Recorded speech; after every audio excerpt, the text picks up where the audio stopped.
کیا آپ بھی اپنے ذہن میں چلنے والی نہ ختم ہونے والی آوازوں سے تھک چکے ہیں؟ وہ مسلسل سوچیں، کل کی فکر، گزشتہ کل کے پچھتاوے، لوگ کیا سوچتے ہوں گے، اگر ایسا ہو گیا تو، اگر ویسا نہ ہوا تو۔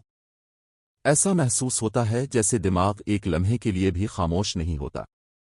اور شاید سب سے زیادہ تھکا دینے والی بات یہ ہے کہ ہم پوری زندگی یہی سمجھتے رہتے ہیں کہ یہ آواز ہی ہم ہیں۔ لیکن اگر میں آپ سے کہوں کہ آپ اپنے خیالات نہیں ہیں، اگر میں آپ سے کہوں کہ آپ کے اندر ایک ایسی خاموش، طاقتور موجودگی موجود ہے جو ان تمام خیالات سے کہیں زیادہ حقیقی ہے، صرف ایک کتاب نہیں بلکہ شعور کو بیدار کرنے والا ایک تجربہ ہے۔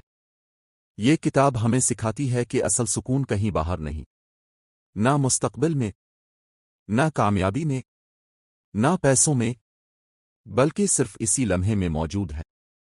اور آج کی اس طویل، گہری اور زندگی بدل دینے والی جرنی میں ہم جانیں گے ذہن آخر اتنا شور کیوں کرتا ہے، ایگو کیسے ہمیں قید رکھتا ہے، پریزنٹ مومنٹ کی اصل طاقت کیا ہے، ایموشنل پین ہمیں کیسے کنٹرول کرتی ہے، انر پیس کیسے حاصل کی جاتی ہے، اور آخرکار انسان اپنی اصل حقیقت کو کیسے پہچانتا ہے۔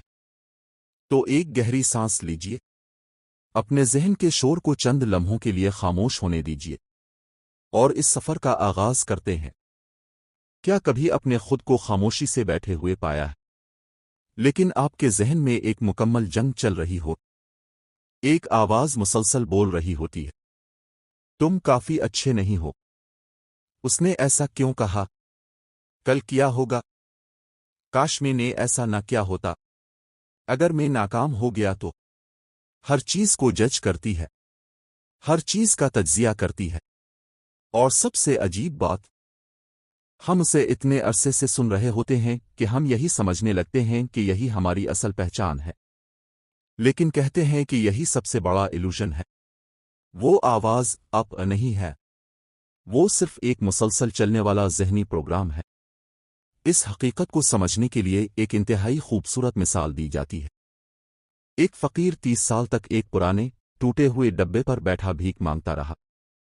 ہر روز وہ لوگوں سے چند سکے مانگتا، ہر روز وہ خود کو غریب سمجھتا، ہر روز وہ یہ یقین کیے بیٹھا تھا کہ اس کے پاس کچھ نہیں۔ ایک دن ایک اجنبی وہاں سے گزرا۔ اس نے فقیر سے پوچھا، تم جس ڈبے پر بیٹھے ہو، کبھی اس کے اندر دیکھا ہے؟ فقیر نے ہنستے ہوئے کہا، اس میں کیا ہوگا، خالی ہی ہوگا۔ مگر اجنبی نے دوبارہ کہا، صرف ایک بار کھول کر دیکھو، اور حیرت سے اس کی آنکھیں پھیل گئیں۔ وہ ڈبہ سونے سے بھرا ہوا تھا۔ وہ پوری زندگی خزانے پر بیٹھا رہا، لیکن کبھی اندر جھانکنے کی زحمت ہی نہیں کی۔ اور ہم سب بھی بالکل اسی فقیر کی طرح ہیں۔ ہم مسلسل باہر خوشی ڈھونڈتے ہیں، لوگوں کی اپروول میں، پیسوں میں، ریلیشن شپ میں، سکسیس میں، حالانکہ اصل خزانہ ہمارے اندر موجود ہوتا ہے۔ لیکن ذہن کا شور ہمیں اندر دیکھنے ہی نہیں دیتا۔ وہ لمحہ جس نے ایک ہارٹ ٹل کی زندگی بدل دی۔ اپنی جوانی کے بیشتر سال شدید ڈپریشن اور انگزائٹی میں مبتلا رہے۔ ان کے ذہن میں مسلسل خوف، بے چینی اور سیلف ہیٹریڈ چلتی رہتی تھی۔ ایک رات ان کا ذہنی درد اتنا شدید ہو گیا کہ انہوں نے سوچا، میں اب خود کے ساتھ مزید نہیں رہ سکتا۔ اور پھر اچانک ان کے اندر ایک عجیب سوال پیدا ہوا، اگر میں خود کے ساتھ نہیں رہ سکتا، ایک میں اور ایک خود، اصل میں کون ہوں؟ یہ سوال ان کے ایگو کو توڑ گیا۔ اچانک انہیں احساس ہوا کہ وہ خود جس سے وہ نفرت کر رہے تھے، صرف ایک ذہنی آئیڈینٹی تھی، ایک فیک شخصیت جو ماضی کے درد، مستقبل کے خوف اور مسلسل سوچوں سے بنی ہوئی تھی۔ اور جب وہ جھوٹی آئیڈینٹی ٹوٹی تو صرف خاموش پریزنس باقی رہ گئی، ایک گہرا سکون، ایک مکمل سائلنس، ایک ایسی انر پیس جسے الفاظ میں بیان کرنا تقریباً ناممکن ہے۔ اسی تجربے نے بعد میں کو جنم دیا، آپ اپنے خیالات نہیں ہیں۔ یہ جملہ بہت سمپل لگتا ہے، لیکن اگر آپ واقعی اسے سمجھ لیں، اگلی بار جب آپ اکیلے بیٹھے ہوں، آبس میں سفر کر رہے ہوں یا رات کو سونے لگیں، تو صرف اپنے ذہن کو آبزرو کریں۔ وہ کیا بول رہا ہے؟ کس چیز کی فکر کر رہا ہے؟ کس کو بلیم کر رہا ہے؟ کس چیز سے ڈر رہا ہے؟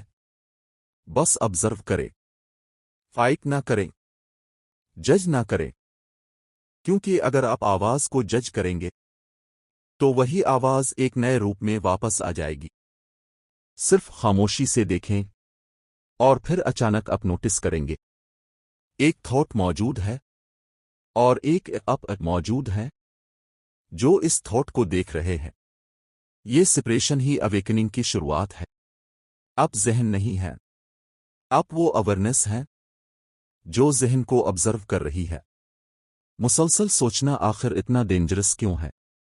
لیکن حقیقت میں انسان کے زیادہ تر خیالات نہ صرف ریپیٹیٹو ہوتے ہیں بلکہ نیگیٹو بھی ہوتے ہیں۔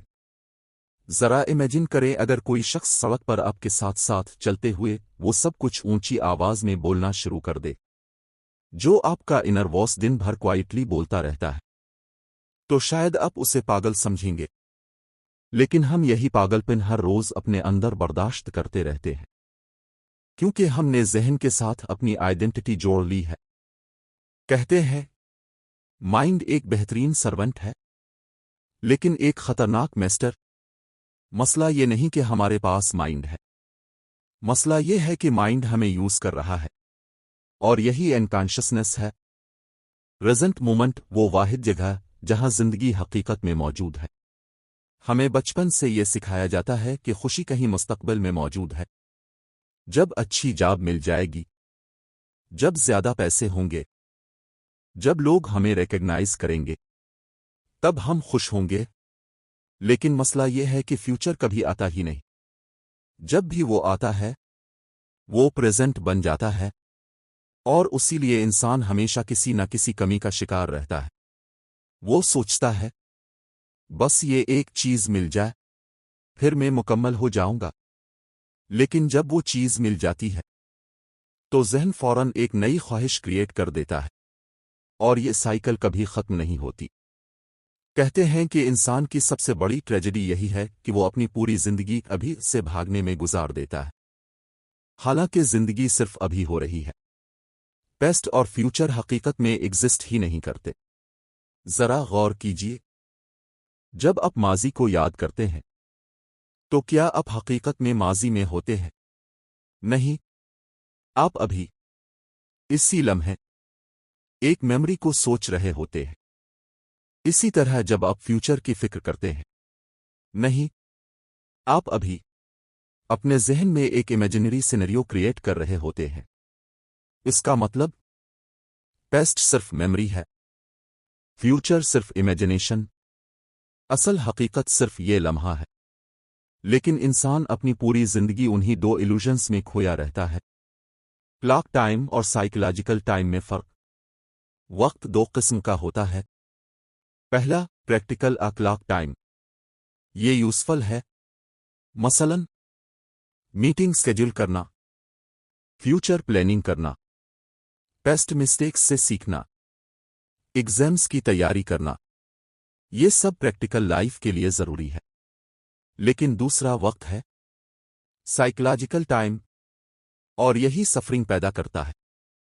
سائیکولوجیکل ٹائم وہ حالت ہے جب انسان مسلسل ماضی کے درد یا مستقبل کے خوف میں جیتا رہتا ہے۔ اب سے آفس میں ایک مسٹیک ہو گئی، کلاک ٹائم کہے گا ٹھیک ہے، غلطی ہوئی، اس سے سیکھو اور آگے بڑھو۔ لیکن سائیکولوجیکل ٹائم کہتا ہے تم ناکام ہو، لوگ تمہیں انکمپٹنٹ سمجھیں گے، اگر جاب چلی گئی تو تم ہمیشہ غلطیاں کرتے ہو، اور پھر ذہن ایک چھوٹی سی سچویشن کو نائٹمیئر بنا دیتا ہے۔ ویٹنگ ڈیزیز وہ بیماری جس میں پوری دنیا مبتلا ہے۔ ذرا اپنی زندگی آبزرو کیجیے، ہم مسلسل کسی نہ کسی چیز کا انتظار کرتے رہتے ہیں۔ ویکینڈ کا انتظار، ویکیشن کا انتظار، ٹرو لو کا انتظار، سکسیس کا انتظار، ریٹائرمنٹ کا انتظار۔ ہم ہمیشہ سوچتے ہیں کہ اصل زندگی بعد میں شروع ہوگی اور اسی ویٹنگ میں پوری زندگی گزر جاتی ہے۔ سے ویٹنگ ڈیزیز یہ کہتے ہیں، کیونکہ جب آپ انتظار میں جیتے ہیں آپ یہ کہہ رہے ہوتے ہیں یہ لمحہ کافی نہیں ہے، اصل خوشی بعد میں آئے گی، اور یہی انر ڈسسیٹسفیکشن کی جڑ ہے۔ پریزنٹ مومنٹ کو آنر کرنا کیسے سیکھیں؟ اگر آپ فلور صاف کر رہے ہیں تو صرف فلور صاف کریں، جلدی ختم کرنے کی کوشش نہ کریں، اپنی پوری اٹینشن اس کام میں لے آئیں۔ بروم کی مومنٹ فیل کریں، آواز سنیں، اپنے ہاتھ محسوس کریں۔ اگر آپ ہاتھ دھو رہے ہیں تو پانی کی ٹھنڈک محسوس کریں۔ اگر آپ چائے پی رہے ہیں تو واقعی ٹیسٹ کریں۔ اگر آپ چل رہے ہیں تو اپنے قدموں کو محسوس کریں۔ یہ سمپل پریکٹسز ذہن کے شور کو آہستہ آہستہ خاموش کرنا شروع کر دیتی ہیں، کیونکہ مائنڈ ہمیشہ پاسٹ یا فیوچر میں رہتا ہے۔ پین باڈی اب کے اندر موجود ایموشنل ڈارکنس، ہر انریزالوڈ ایموشنل پین، ہر ہیوملیشن، ہر ہارٹ بریک، ہر ریجیکشن آپ کے اندر جمع ہوتا رہتا ہے، اور وقت کے ساتھ یہ سب مل کر ایک ایموشنل انرجی فیلڈ بنا لیتا ہے۔ سے پین باڈی کہتے ہیں۔ پین باڈی ایک ڈیورمنٹ والکینو کی طرح ہوتا ہے، زیادہ تر وقت خاموش رہتا ہے لیکن ٹریگر کا انتظار کرتا رہتا ہے، اور جیسے ہی کوئی چھوٹی سی بات ہوتی ہے یہ ایکٹیویٹ ہو جاتا ہے۔ پین باڈی کیسے کنٹرول لیتا ہے؟ امیجن کریں آپ اپنے پارٹنر یا دوست کے ساتھ آرام سے بیٹھے ہیں، سب کچھ ٹھیک چل رہا ہے، پھر اچانک وہ ایک چھوٹی سی کیئرلیس بات کہہ دیتا ہے اور فوراً آپ کے اندر غصہ ایکسپلوڈ ہو جاتا ہے، دل کی دھڑکن تیز، چہرہ گرم، مائنڈ میں اگریسو تھاٹس، اور پھر آرگیومنٹ شروع۔ لیکن اصل سوال یہ ہے، اتنا شدید ریئیکشن آخر آیا کہاں سے؟ وہ صرف ایک کامنٹ تھا، اصل میں ریئیکٹ آپ نہیں کر رہے ہوتے، پین باڈی ریئیکٹ کر رہا ہوتا ہے۔ وہ ڈراما، اینگر اور سفرنگ سے انرجی لیتا ہے، اسی لیے آرگیومنٹ کے دوران انسان سیکرٹلی لڑائی جاری رکھنا چاہتا ہے، وہ رائٹ ثابت ہونا چاہتا ہے، وہ دوسرے کو ہٹ کرنا چاہتا ہے، کیونکہ پین باڈی فیڈ ہو رہا ہوتا ہے۔ پین باڈی کو ڈیزالو کیسے کریں؟ فائٹ کر کے نہیں، اویئرنس سے۔ اگلی بار جب شدید ایموشن آئے یہ نہ سوچیں اس نے میرے ساتھ ایسا کیوں کیا، میری لائف ہمیشہ مشکل کیوں رہتی ہے۔ بس ایموشن کو جسم میں محسوس کرے۔ کہاں محسوس ہو رہا ہے؟ چیسٹ میں، سٹمک میں، تھروٹ میں؟ صرف آبزرو کرے، جج نہ کرے، بس کانشس اٹینشن اس پر ڈالیں، اور آہستہ آہستہ ایموشن کی انٹینسٹی کم ہونے لگے گی، کیونکہ اب اسے تھاٹس کا فیول نہیں مل رہا۔ ریزسٹنس اور سفرنگ کی اصل جڑ، انسان کی سب سے بڑی عادت کیا ہے؟ ریئلٹی سے لڑنا۔ ٹریفک کیوں ہے؟ گرمی کیوں ہے؟ لوگ ایسے کیوں ہیں؟ میرے ساتھ ہی ایسا کیوں ہوتا ہے؟ ہم مسلسل اب جو ہے اس کے خلاف ریزسٹنس کریٹ کرتے رہتے ہیں۔ ایکسیپٹنس کا اصل مطلب؟ ایکسیپٹنس کا مطلب یہ نہیں کہ آپ ویک بن جائیں، اس کا مطلب صرف یہ ہے پہلے ریئلٹی کو ایکسیپٹ کرو، پھر ایکشن لو۔ اگر آپ کی کار خراب ہو جائے تو پہلے انٹرنلی یہ قبول کریں، ٹھیک ہے کار خراب ہو گئی ہے، اس کے بعد سلوشن سوچیں۔ لیکن ہم کیا کرتے ہیں؟ پینک، فراسٹریشن، رینگر، اور اپنی ساری انرجی ویسٹ کر دیتے ہیں۔ انر باڈی اب کے اندر موجود زندہ انرجی فیلڈ، جب اینگزائٹی آئے تو فوراً اپنے جسم کی انرجی محسوس کرے، اپنے ہاتھ فیل کرے، اپنے قدم محسوس کرے، اپنی سانس آبزرو کرے۔ آپ نوٹس کریں گے کہ جیسے جیسے اٹینشن باڈی میں جاتی ہے مائنڈ خاموش ہونا شروع ہو جاتا ہے، کیونکہ مائنڈ باڈی کے اندر سروائیو نہیں کر سکتا، باڈی ہمیشہ ناؤ میں ہوتی ہے۔ ایک طاقتور ایکسرسائز، اپنی آنکھیں بند کرے اور صرف اپنے دائیں ہاتھ پر اٹینشن لائیں۔